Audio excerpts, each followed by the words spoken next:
Bonjour, bienvenue dans la série sur l'électrodynamique classique. Donc, revenons sur notre antenne moins idéalisée, notre antenne rectiligne de longueur D, avec ici un rayon circulaire A.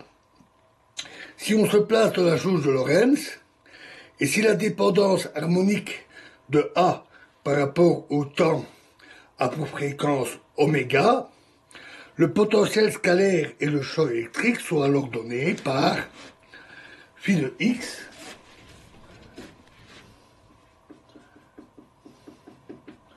est égal à moins IC sur K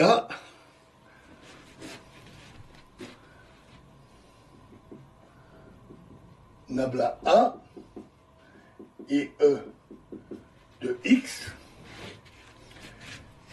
est égal à IC sur K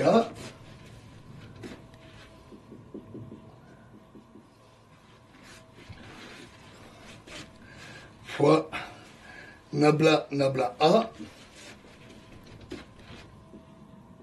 nabla de nabla A plus K carré A.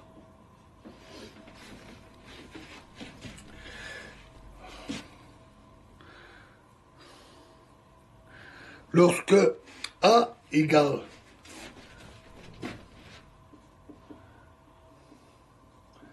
AZ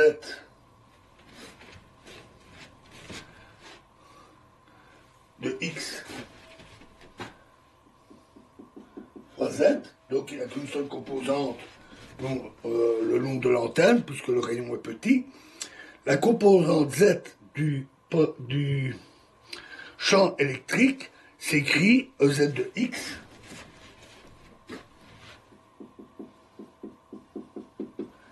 est égal à IC sur K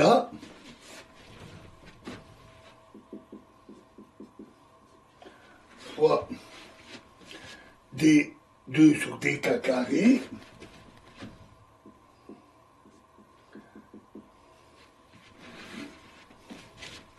plus K carré de AZ de X. L'antenne étant parfaitement conductrice, la composante tangentielle de E est nulle. Nous arrivons ainsi à cette importante conclusion que, à la surface de l'antenne, le potentiel vecteur AZ et le potentiel scalaire est strictement sinusoïdal et donné par D2 sur DK carré plus K carré de AZ de X égale 0. Plus exactement, c'est à la surface de l'antenne, donc ρ égale A et Z égale 0. Il s'agit là d'un énoncé strictement rigoureux, qui l'emporte sur l'hypothèse très approximative d'un courant a priori sinusoïdal. La définition du potentiel vecteur, qu'on a vu au début de cette partie, permet de déduire une équation intégrale pour le courant. Se désigne par I de Z.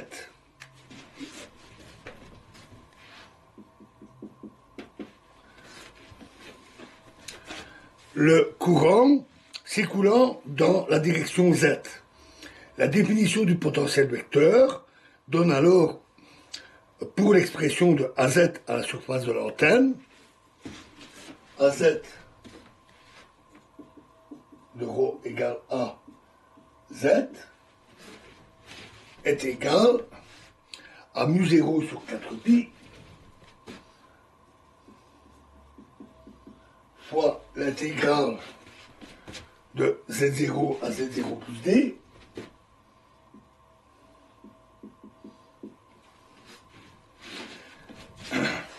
de I de X prime, I de Z prime,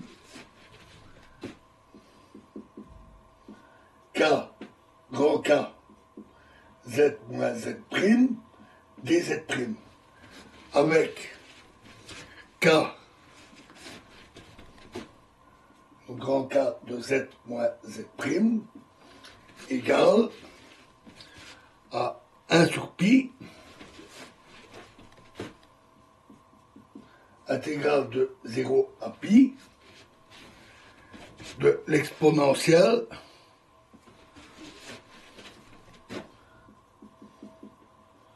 ik fois racine carrée de z moins z prime carré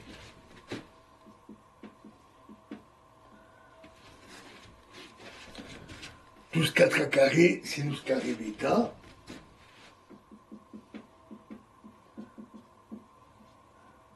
on reprend la racine carrée divisé par racine, la même expression, z moins z prime carré plus 4a carré sinus carré bêta dz prime. D bêta, pardon. D bêta.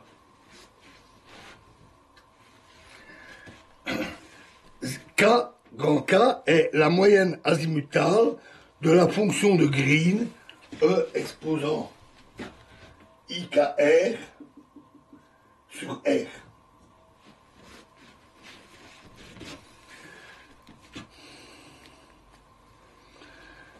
La condition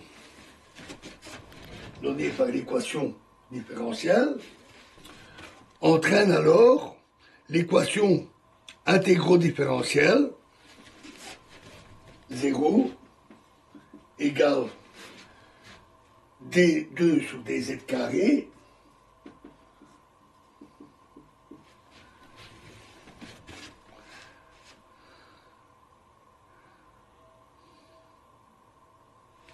oui, et d'ailleurs c'est dessus je me suis trompé, c'est évidemment sur d2 sur dz carré et d2 sur dz carré, pas dk carré. Hein. d2 sur dz carré plus k carré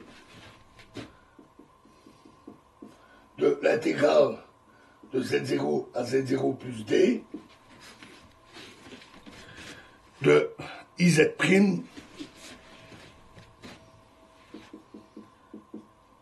grand K z moins z' dz'. Donc voilà l'équation.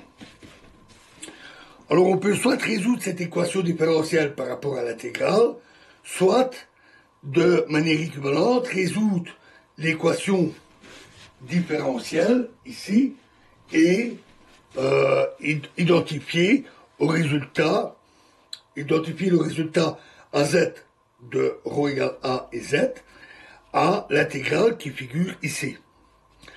On obtient alors une équation intégrale A1 cosinus kz plus A2 cosinus sinus kz égale l'intégrale de 0 de z0 à z0 plus d de iz' grand K z moins z' dz'.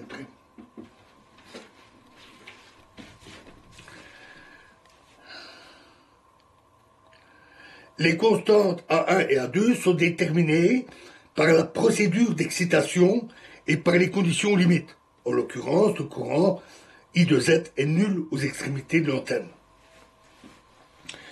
La résolution de cette équation intégrale n'est pas aisée. Un simple regard sur l'expression de K montre qu'il faut être vigilant quand Z' est environ égal à Z. Et on voit aussi que la finitude du rayon A joue un rôle important. Si A tend vers 0, on peut montrer que le courant reste sinusoïdal. Mais le paramètre du développement des corrections, donc en développant pour des petites valeurs de A, s'avère être l'inverse. Les corrections s'avèrent être de l'inverse de ln de d sur A, le logarithme. Ce qui veut dire que si, même quand D sur A n'est pas infini, mais disons 10 exposant 3, c'est-à-dire 1000, on peut quand même rencontrer des corrections de l'ordre de 10 à 15% par rapport au régime sinusoïdal. Donc c'est pas du tout négligeable. S'il y a un nœud de courant au voisinage du point d'excitation, ces corrections peuvent radicalement modifier l'impédance d'entrée de l'antenne. Donc voilà, nous arrêterons ici cette résolution. Ici, nous n'irons pas plus loin. Et vous trouverez dans la littérature les méthodes de résolution ainsi que des résultats détaillés. Dans la prochaine vidéo, nous quittons ces antennes et nous allons revenir au guide d'onde. Et nous allons reparler de la source et d'une ouverture dans un guide d'onde. Et nous verrons le développement multipolaire, ce qui sera une bonne introduction à cette méthode assez sophistiquée. Je vous remercie.